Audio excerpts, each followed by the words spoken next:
What is going on, everyone? My name is Jackie Bob Pearson, and if this is your first time here, welcome. I'm glad you made it. And if you've been here before, welcome back.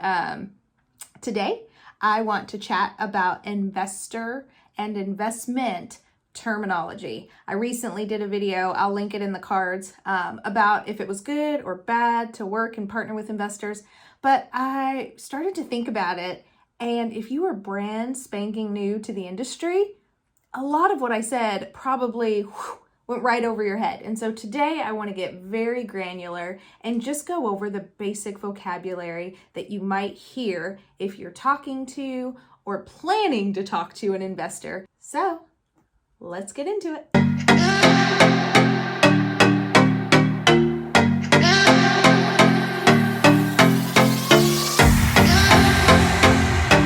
My name is Jackie Bob Pearson.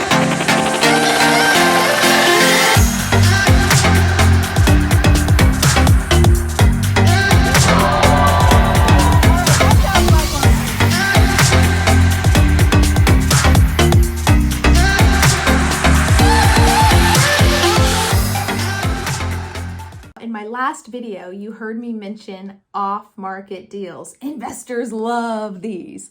Off-market deals mean that the subject property has not been entered into the official MLS database. Once a property is entered into MLS, every single real estate agent, broker, and appraiser has access to it. So for a flipper, they might not want anybody to know that they scored an amazing deal for $100,000, which is why they look for off-market properties. They would rather work one-on-one with a homeowner that just needs to get rid of their property for various reasons. We'll go over that.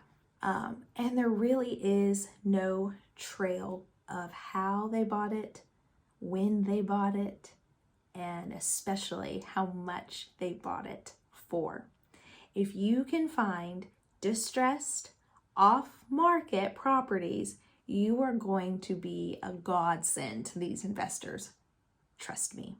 Now you might be asking, geez, Jackie, where do I find these off-market properties? This sounds amazing. Well, it does take a little bit of work. There are so many tools out there to help investors and realtors find off-market properties. I'm just going to rattle off a couple of the free ones. One is called Driving for Dollars. Other than gas, it's not going to cost you a penny. You can pick a neighborhood that you think is thriving. Maybe you see things starting to shift, new buildings going up, grocery stores, highways.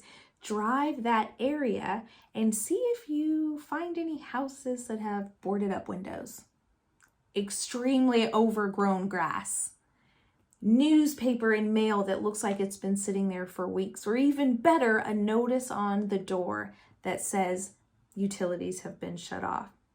Those are usually abandoned properties, and if you can contact the owner, it's probably someone that's looking to sell. They had to let go. They didn't know what to do. Sometimes they inherited it and they're out of state. There's so many reasons.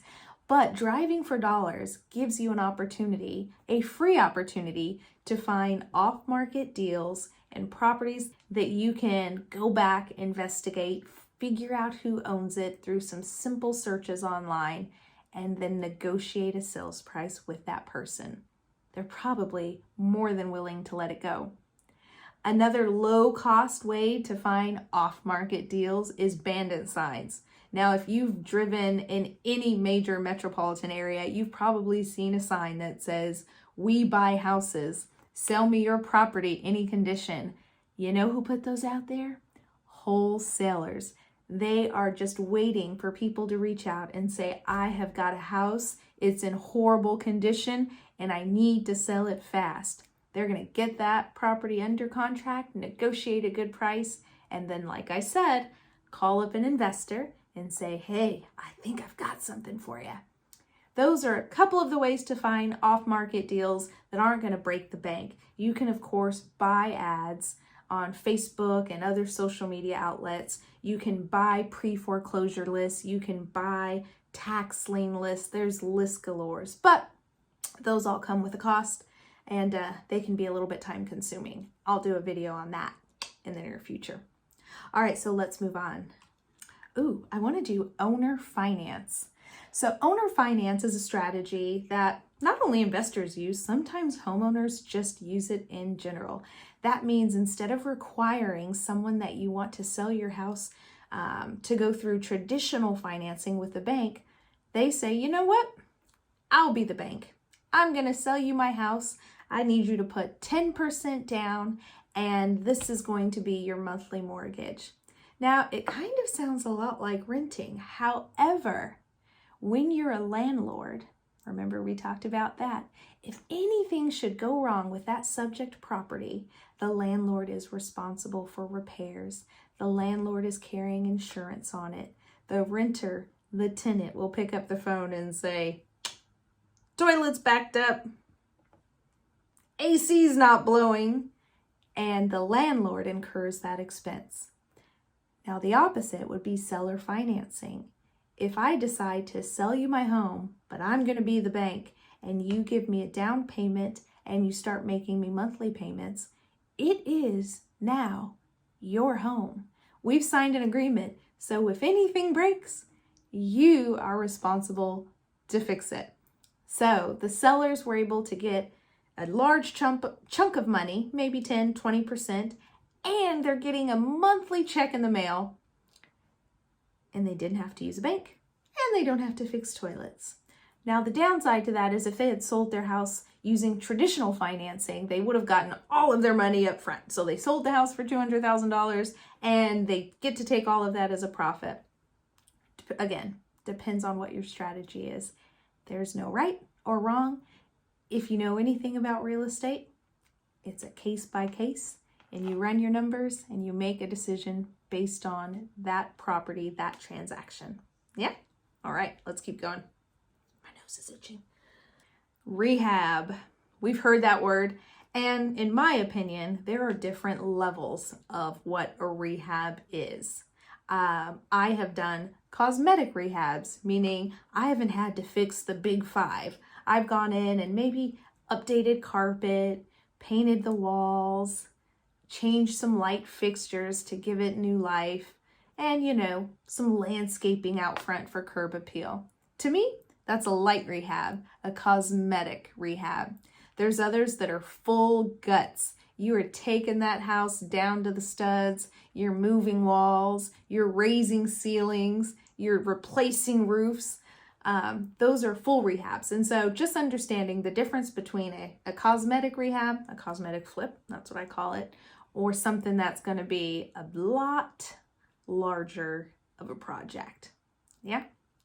Now, I mentioned big five. Let's talk about the big five. This is going to be good information whether you're working with investors or not. In real estate, understanding the big five and being able to talk to your clients about it is gold.